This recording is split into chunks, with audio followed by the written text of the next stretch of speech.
Bismillahirrahmanirrahim. Assalamualaikum warahmatullahi wabarakatuh. Perkenalkan, nama saya Sapan Adiwijaya. NPM 18106311100023. Kelas PAI 6A. Saya akan menyampaikan tugas ujian tengah semester materi hadis tarbawi dengan dosen pengampu Hajah Dabibik Nabilatul Fauziah LCMA dengan tema lingkungan pendidikan. Bismillahirrahmanirrahim.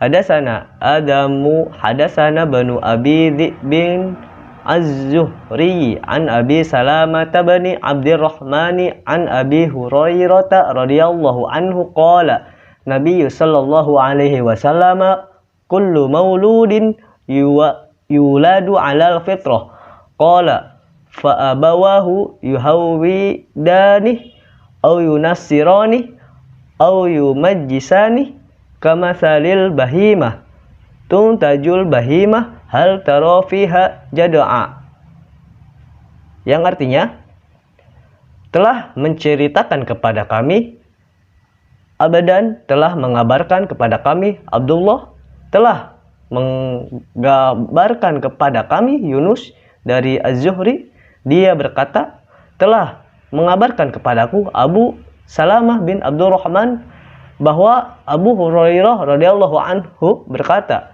Rasulullah shallallahu alaihi wasallam bersabda, seorang bayi tidak dilahirkan ke dunia ini melainkan ia berada dalam kesucian fitrah. Kemudian kedua orang tuanya lah yang akan membuat menjadi Yahudi, Nasrani ataupun Majusi, sebagaimana hewan yang dilahirkan dalam keadaan selamat tanpa cacat. Maka apakah kalian merasakan adanya cacat? Kemudian beliau membaca firman Allah Subhanahu wa taala yang berbunyi, fitratallahi allati fataran nasa 'alaiha la tabdila li khalqillahi dzalikad dinul qayyim. Yang artinya, tetaplah atas fitrah Allah yang telah menciptakan manusia menurut fitrahnya itu. Tidak ada perubahan atas fitrah Allah. Quran Surat Ar-Rum ayat 30.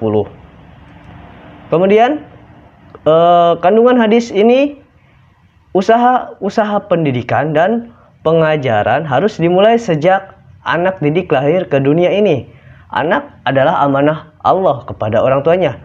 Fitrah anak yang mempercayai adanya Allah Subhanahu wa taala harus disalurkan dengan sewajarnya, dibimbing dan diarahkan kepada rasa iman kepada Allah dan mencintainya pula. Proses pendidikan dan pengajaran tauhid harus dimulai sejak lahir anak ke dunia ini. Bukankah kehadiran seorang bayi ke dunia ini supaya didengungkan suara adzan sebagai pertanda pendidikan dan pengajaran tauhid telah dimulai?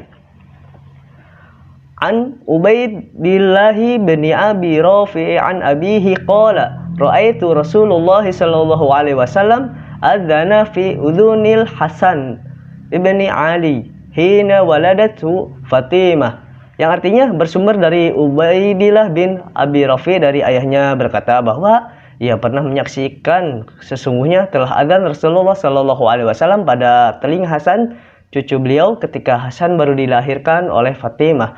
Riwayat Ahmad, Abu Daud dan Al-Tirmidzi.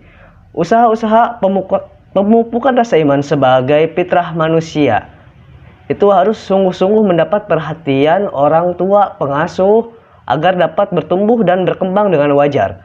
Usaha-usaha pemupukan rasa iman itu melalui dalam 3 proses, yaitu pembiasaan, pembentukan, pengertian, dan akhirnya pembentukan budi luhur. Dalam taraf pembiasaan ini hanya berupa pembiasaan pengenalan terhadap rasa iman kepada Allah dan adanya Allah. Pada taraf ini, anak dapat diumpamakan sebagai bibit tanaman yang baru bertumbuh, maka ia memerlukan pemeliharaan yang serius dari gangguan-gangguan yang dapat mematikan tanaman yang baru tumbuh. Itu memerlukan siraman, perlindungan dari panas matahari, dan sebagainya. Anak mengenal Allah dengan perantara apa yang dilihat dan didengarnya dari lingkungan. Mula-mula diterimanya secara acuh, tak acuh. Akan tetapi tatkala ia melihat atau mendengar lingkungan keluarganya mengagumi Allah, maka terjadilah pengalaman agamis dalam dirinya. Anak pada permulaan sekolah pembiasaan diperlukan peragaan-peragaan pengenalan kepada Allah lebih baik secara spontan yang dapat dilihat atau didengar anak seperti mengucapkan basmalah, sholat, mendoa, mengucapkan salam bila bertemu sesama keluarga, mengucapkan syukur dan sebagainya. Pada permulaan sekolah anak belum dapat menyerap pemikiran maknawi. Pemikiran masih terbatas pada persoalan yang nyata dan suka meniru. Maka kesukaan meniru ini perlu dimanfaatkan dan diarahkan pada pengenalan kepada Allah. Pada tahap pembentukan pengertian, meliputi pada masa sekolah sampai menjelang remaja, suatu hal yang perlu diperhatikan pada anak usia menjelang usia sekolah yaitu anak suka berkhayal. Karenanya, kekhayalannya itu perlu mendapat penyaluran pada pengenalan kepada Allah. Antara lain seperti mukjizat, malaikat, dan sebagainya. Masa remaja adalah masa peralihan dan persiapan untuk dewasa. Ia bukan anak-anak lagi, akan tetapi dewasa pun belum matang pula. Masa remaja bagaikan pohon yang kita tanam mengalami hembusan angin dan tidak jarang pohon itu tumbang bila akar-akarnya tidak kuat menjelang usia balik. Anak diarahkan pada penginsapan tentang kenyataan, mengerti dan menyadari bahwa segala apa saja yang ada di dunia ini adalah makhluk Allah. Semuanya diciptakan oleh Allah. Apabila pertumbuhan dan perkembangan pengenalan kepada Allah itu berjalan dengan baik dan lancar, segala kebiasaan yang baik jadi amalannya, maka dalam usia remaja akan terbentuklah rasa iman kepada Allah dengan mendalam dan lebih disempurnakan lagi pada usia dewasa, yang dimatangkan dengan pendidikan dan pengajarannya atau pengalamannya. Kemudian agama khususnya. Pendidikan dan pengajaran dalam lingkungan keluarga itu akan lebih berhasil lagi bila tidak mengalami halangan dan rintangan antara lain seperti keutuhan struktur keluarga dan keutuhan interaksi antar sesama anggota keluarga. Nilai pendidikan yang dapat dipetik dari hadis ini adalah peranan utama pendidikan keluarga adalah ibu.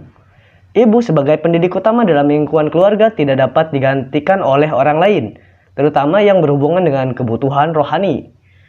Ibu mendidik anaknya atas dasar kasih sayang yang dalam. Nilai ASI sangat besar pengaruhnya terhadap perkembangan fisik dan mental anaknya. Hubungan ibu dan anak dalam menyusui yang disertai pelukan dan hubungan ibu belayan sayang akan menghadirkan rasa aman dan nyaman dalam diri anak. Oleh karena itu, peranan ibu dalam pendidikan keluarga hendaknya perlu dimanfaatkan dan diarahkan pada penanaman ajaran ketauhidan kepada Allah Subhanahu wa Ta'ala. Karena ajaran tauhid adalah ajaran pokok dalam agama yang menentukan masa depan seseorang sebagai muslim atau sebaliknya menjadi kafir. Sekian pemaparan dari saya. Kurang lebihnya mohon maaf. Wabillahi taufiq wal hidayah. Wassalamualaikum warahmatullahi wabarakatuh.